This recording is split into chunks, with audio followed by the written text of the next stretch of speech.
पूरा पानी गुड़े बुड़ी जाइए लघुचाप जनित वर्षा जो बहुत क्षयक्षति होती ओडिशा रे एते क्षय जे कहया कथा फास्ट कर आमर तो पूरा नष्ट हो गला पानी बिल ठिया पूरा नष्ट तात्पर्य है जदि पाग को होगला जदि नहला तो सबू बेकार हो अर्थात नष्ट बहुत हुए तेणु पानीपाग उपर चाषटा पूरा फुल निर्भर करे जदि है तो है जदि नहला पूरा बेकार पानी थे पूरा नष्ट हो पूरा नष्ट हो जाए प्रबल पानी एत पानी जो कहवा कथा ना जमी अषाढ़ मसरे वर्षा हुए से टाइप पानी तेणुक धान गुड़ाक ए बिल सुका जाइए प्रबल वर्षा रे ककई जाउछन्ती माछ पई सकाळ सकाळ माछ पई ककई जाउछन बोधे बैक टू द चैनल आज सकाळ सकाळ प्रबल वर्षा हेकी दिनमान तमान टोटाल वर्षा होता धान फसल पूरा नष्ट हो जाइए मैंने आमर सब आसी सकाळ सकाळ धान गुड़ा सब पानी बिलू नहीं ऊपर सुखौछन्ती सब आगे आमर लालू अच्छी जे कि आमर यही दलर लीडर प्रताप भी चले काम प्रताप ये जो वर्षा है नष्ट हो गला आप कौन करवा सब ऊपर नहीं सुखेले रही ठीक ठाक अधा रहा खराब हम ठीक अच्छे से प्रताप कहवा कथा आमर अधा रहा खराब हम प्रकृति में पानी बिल जदि धान पड़ जाए ताले नष्ट बहुत हुए आमर रब बाबू कौन कहे रब बाबू आपन कौन कहते कौन कहवा जहाँ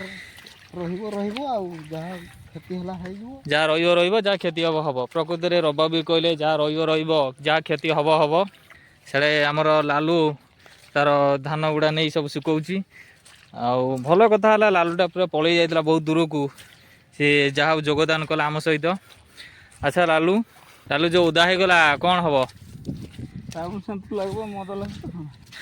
गोटे मजा कथा है लालू गला वर्ष वर्ल्ड कप जीतबार थिला इंडिया लालू कहला भाग्यर कथा तो ए वर्ष मध्य लालू से भाग्यर कथा उठाऊनी लालू कहूँ जे जहाँ हम हम देखा पछरे आमर प्रताप आ रवि धान सब सुखौचंती उपरू नहीं कि मौसी मैंने आसी छेली मानक नहीं चरिया पलैले सी भी वर्षा जो होती खाइबा ठीक से पाई नथिबे कारण वर्षा हेले छेली मानक पोषिया भारी बड़ कष्ट चाषर किसी ग्यारेंटी न था सब जिन किसी ना कि ग्यारेंटी था कि चाषर मोटू टोटाल किसी ग्यारेंटी न था जहाँफल सब लॉस हुए लाभ कम लॉस अधिका तेणुक बहुत लोग चाष दूरे जाइंट टुनाना आमर भी चलती धान बुहा गोटे बढ़िया जिनस है टुनाना धान बुहा चलती वर्षा जो ये सब नाट होती वर्षा न हो तो नाट हबार ना अलग जगार सब बिल सुखिला बिल सब साइज कर सुका जाऊँगी उपरे खरा ना किंतु सेटा आम साइज कर सुखौचु काले पवन बाजी टी सुखीज धान बिल पूरा पानी है धान पूरा नष्ट उदा हो जाइए कि गजा गजा हवा बाहर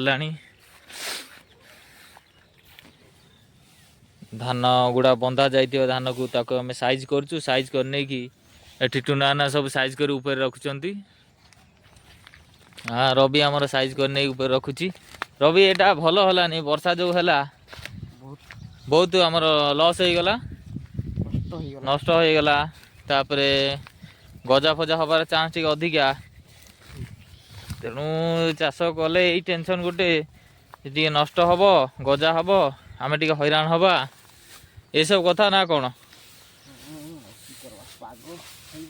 पाग उपर निर्भर करे अब ना कि सब आमर चाष काम पानीपाग निर्भर मिस्टर टुनाना ना चाल चली आउचंती चाली चाली से कहीं आसन साइकेल तो थिला नहीं कि जाई थांते टुनाना आपण चाल चली जीवार कारणटा कौन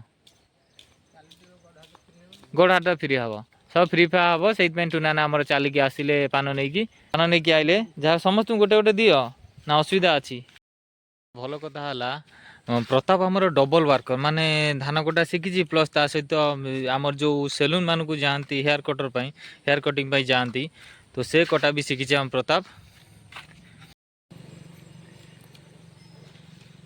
प्रताप जो आपणकर जो चुटी कटाटा माने केबेठू कौन शिखा है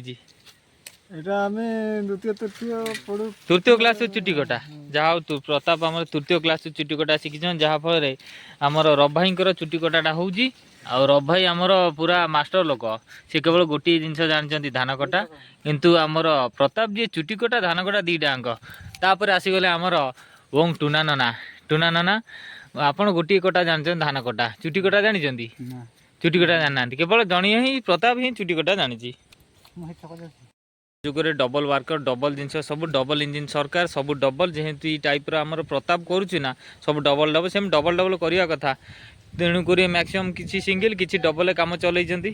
ଅଦ୍ଭୁତ କଥା ହେଲା ଯେ ଆମର ସବୁ ଖୁର ଦରକାର। ଭାଇଙ୍କର ଖୁର ନାହିଁ, ଖାଲି ବ୍ଲେଡ଼ରେ ସେ ସାଇଡ଼ରେ ଯେଉଁ ଆମର ମୁଣ୍ଡର ଚୁଟି କଟା ହେଇଥିଲା ତାର ସାଇଡ଼ଟାକୁ ପୁରା ବ୍ଲେଡ଼ ସାହାଯ୍ୟରେ ଖୁର ମାରି ଦେଉଛନ୍ତି। ଗୋଟେ ଅଦ୍ଭୁତ କଳା ଆମର ମିଷ୍ଟର ପ୍ରତାପ ନନାଙ୍କର। ସବୁ କାମ ଜାଣିଛନ୍ତି, ସବୁ କାମରେ ସେ ନିପୁଣ। ଆମର ରବିବାବୁ ଯିଏ ରବି, ସିଏ ସବୁ ଜାଣିଛନ୍ତି। ଧାନ କଟା ସହିତ ଚୁଟି କଟା ବି ଜାଣିଛନ୍ତି। ଯିଏ ପ୍ରତାପ ନନାଙ୍କର ଚୁଟିକି କାଟୁଛନ୍ତି। ବଢ଼ିଆ କଥା ହେଲା ରବି ଭାଇ ସବୁ ଜାଣିଛନ୍ତି। ଚୁଟି କଟା, ଧାନ କଟା, ବିଭିନ୍ନ ପ୍ରକାର ଯେତେ କଟା ଜିନିଷ ଅଛି ସବୁ ରବି ଭାଇ ଜାଣିଛନ୍ତି।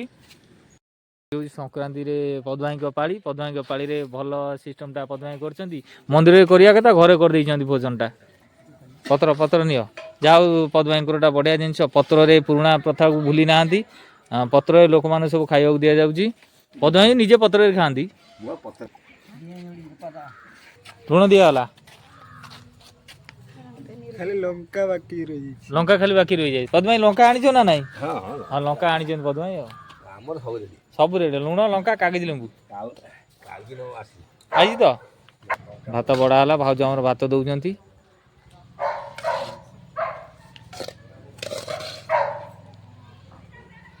ଭାଉଜ ଆମର ବଢ଼ିଆ ଡାଲମା ବନେଇଛନ୍ତି। ମୁଗ ଡାଲମା ନା ହରଡ଼ ଡାଲମା? ଭାଉଜ ମାନେ କହିପାରୁନାହାନ୍ତି, ମାନେ ବଡ଼ ଭାଉଜ ହଁ ବଡ଼ ଭାଉଜ ବନେଇଛନ୍ତି, ତେଣୁକରି ଭାଉଜ କିଛି କହିପାରୁନାହାନ୍ତି। ଯାହା ହଉ ବଢ଼ିଆ ଶାଗ ଭାଉଜ ବନେଇଛନ୍ତି। ଶାଗ ଦେଲେ। ମଉସା ଶାଗ ଖାଇବା ଭଲ ଲାଗେ? ଶାଗ ଖାଇବା ଭଲ। ଅବିନାଶ ତମକୁ? ମତେ ଟିକେ ଭଲ ଲାଗେନି। ଟିକେ ଭଲ ଲାଗେନି। ହଉ। ଆଉ ଦିଦିଙ୍କ ସାନ ଭଉଣୀ ତମକୁ ଭଲ ଲାଗେ ଶାଗ ଲାଗେ? ଶାଗ ଭଲ ଲାଗେ। ଦିଦି ତମକୁ? ଶାଗ ତ ଫେଭରାଇଟ ଜିନିଷ ଆଉ। ଶାଗ ଫେଭରାଇଟ ଜିନିଷ। ଯାହା ହଉ ଦିଦିଙ୍କ କନଫିଡେନ୍ସ ମାନିତେ ପଡ଼ିବ। ଦିଦି କହୁଛନ୍ତି ଶାଗ ଫେଭରାଇଟ। ଆଉ ଆମର ମିଷ୍ଟର ପ୍ରତାପ, କ'ଣ ଶାଗଟା ଭଲ ନା ଖରାପ? ହଁ, ଶାଗ ସହିତ ପଖାଳ ଆଉ ଲେମ୍ବୁ, କଞ୍ଚା ଲଙ୍କା, ଏଇଟା ଆମକୁ ଖାଇବା ଭଲ ଲାଗେ। ବହୁତ ବଢ଼ିଆ ଲାଗେ। ଆଚ୍ଛା, କିନ୍ତୁ ଶାଗ ସହିତ ଟିକେ ଲଙ୍କା ଲୁଣ ଟିକେ ହେଲେ ମିକ୍ସଟା ଟିକେ ଅଲଗା ଟାଇପ୍ର, ଆଉ ଟେଷ୍ଟଟା ଅଲଗା ଟାଇପ୍ର ଆଉ। ଆଚ୍ଛା, କେମିତି ହେଇଛି? ବହୁତ ଭଲ। ଆଚ୍ଛା ଦିଦି, ଖାଇବାଟା ମାନେ ଏମିତି ମାନେ ପୁରା ଭଲ ହେଇଛି। ଆଚ୍ଛା, ଦିଦିଙ୍କ ସାନ ଭଉଣୀ ସିଏ କେମିତି ହେଇଛି ଖାଇବାଟା? ଭଲ। ଅବିନାଶ ଭଲ। ମଉସା ଖାଇବାଟା ପୁରା ଭଲ ନା? ଏକ ନମ୍ବର ମୟୂରଭଞ୍ଜ ଟାଇପ୍ର। ଯାହା ହଉ ଖାଇବାଟା ଭଲ ହେଇଛି। ଭାଉଜ ଶାଗ ଫାଗ ଯାହା କରିଥିଲେ ସବୁ ନେଇ ପଳେଇଲେ। ଯାହା ହଉ ଖାଦ୍ୟ ଟେଷ୍ଟଟା ଭଲ ହେଇଥିଲା।